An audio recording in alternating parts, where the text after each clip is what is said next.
Shalom, salam damai sejahtera untuk kita semua. Saat ini kita berada di masa Paskah. Paskah adalah momen penting bagi umat Kristen. Paskah adalah sebuah perayaan iman keluarga. Ya, Paskah, sebuah perayaan iman keluarga. Apa hubungannya Paskah dengan keluarga? Mari kita lihat dari sejarah yang tercatat di dalam Alkitab.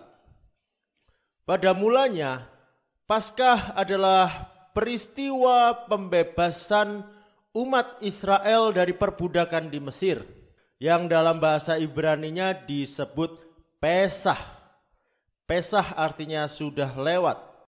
Ketika itu Allah memerintahkan umat Israel di Mesir untuk memotong seekor anak domba. Lalu darah anak domba itu harus ditorehkan pada ambang pintu setiap rumah. Pada malam harinya terjadilah tulah yang begitu dahsyat di tanah Mesir. Semua anak sulung, baik itu anak sulung manusia maupun hewan ternak, semuanya mati. Kecuali di rumah-rumah yang pada ambang pintunya ada tanda darah anak domba. Karena begitu dahsyatnya tulah itu, orang Mesir ketakutan. Akhirnya umat Israel diusir keluar dari Mesir. Jadi Paskah adalah momen di mana perbudakan di Mesir berakhir. Berlalulah masa pahit itu. Dan Paskah adalah awal suatu era baru dalam kehidupan umat Israel. Mereka menjadi satu bangsa yang merdeka, bangsa pilihan Allah. Dan Allah sendiri menetapkan agar bulan di mana Paskah itu terjadi menjadi awal tahun bagi mereka. Begitu pentingnya perayaan ini sehingga setiap tahun dirayakan selama 7 hari. Itulah Paskah.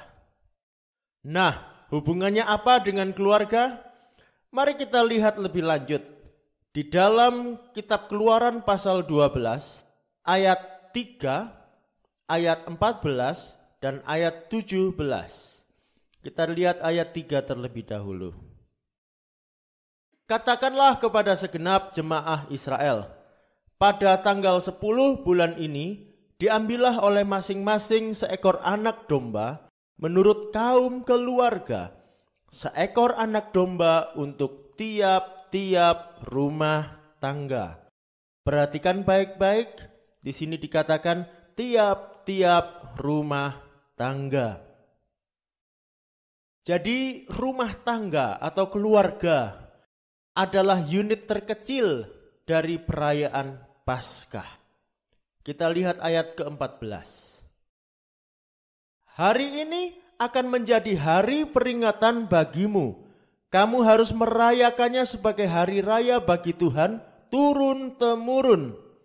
Kamu harus merayakannya sebagai ketetapan untuk selamanya.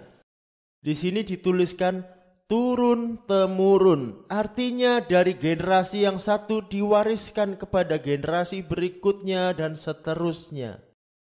Bapak mengajarkan kepada anak dan seterusnya. Hal ini ditegaskan lagi di dalam ayat 17.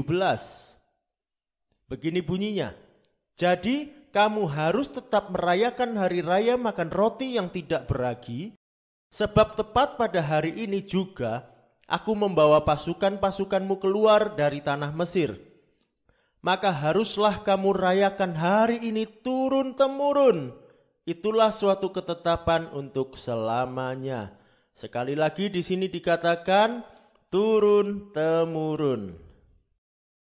Jadi jelas erat kaitannya Paskah dengan keluarga karena Allah menetapkan Paskah menjadi perayaan iman yang harus diwariskan turun-temurun di dalam setiap rumah tangga. kita akan melihat bagaimana orang Israel merayakan Paskah. Ini adalah perayaan Paskah di dalam sebuah keluarga. Paskah erat kaitannya dengan makan. Mereka menyebutnya seder, perjamuan makan Paskah bersama keluarga. Mari kita lihat apa saja yang mereka sajikan. Ini adalah apa yang disebut piring seder atau piring perjamuan Paskah. Di dalamnya kita lihat yang penting ada sayur pahit. Sayur pahit melambangkan kepahitan hidup mereka di tanah Mesir sebagai budak.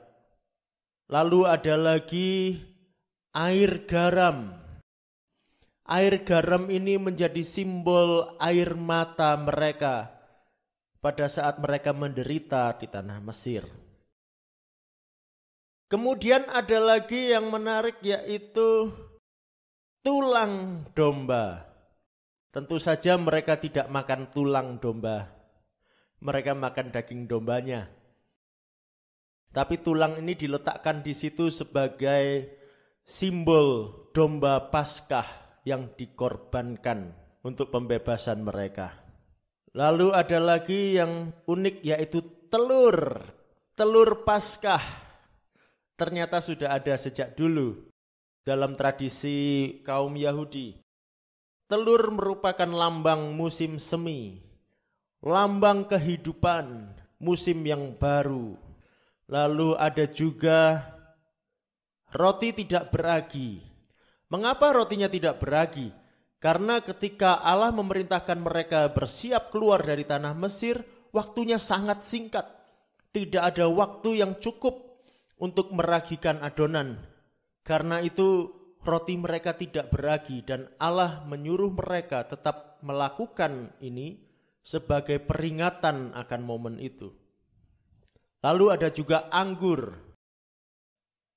Mereka menikmati jamuan makan Paskah ini dengan tata cara yang diwariskan juga turun-temurun.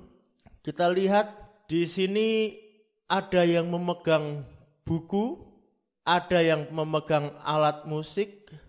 Makan kok pakai bawa buku dan alat musik? Ya, karena mereka makan dalam ritual yang mereka sebut sebagai Haggadah. Di dalam ritual Haggadah ini, selain mereka makan jamuan makan Paskah, mereka juga melakukan pembacaan kisah keluar dari Mesir yang biasanya dilakukan oleh kepala keluarga untuk mengajarkan kepada anak-anak mereka bahwa Allah lah yang membebaskan mereka dari Mesir. Disinilah pewarisan Paskah itu terjadi. Kemudian mereka juga mengucapkan berkat atas apa yang mereka makan. Lalu mereka juga menyanyikan puji-pujian kepada Allah. Karena itu mereka bawa alat musik juga. Inilah perayaan Paskah itu, yang sampai sekarang masih dipelihara oleh umat Yahudi. Bagaimana dengan kita? Bagi kita juga Paskah penting untuk menjadi perayaan iman keluarga. Karena jika kita melakukannya di dalam keluarga kita, maka kita membangun serta mewariskan iman dan pengenalan akan Allah. Dan kita juga mengingat Paskah Perjanjian Baru, yaitu korban Kristus yang membebaskan kita dari dosa. Jadi saya ingin mengajak semua keluarga, semua rumah tangga untuk merayakan Paskah bersama keluarga. Selamat merayakan Paskah bersama keluarga. Mari mewariskan iman dan pengharapan kepada anak cucu kita. Tuhan Yesus memberkati.